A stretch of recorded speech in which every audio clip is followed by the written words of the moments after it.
তোমাৰ পঢ়া শুনা নথকা স্বত্তেও আজি এই লটাৰী খেলখনত প্ৰথম পুৰস্কাৰ হিচাপে 1 কোটি টকা জিকিছা।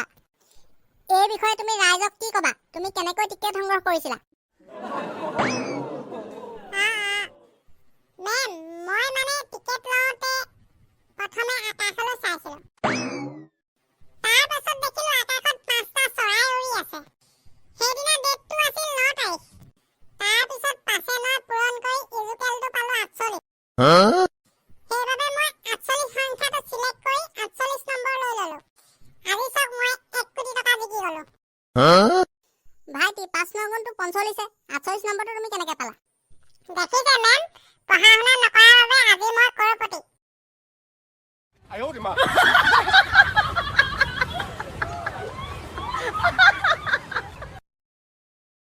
有人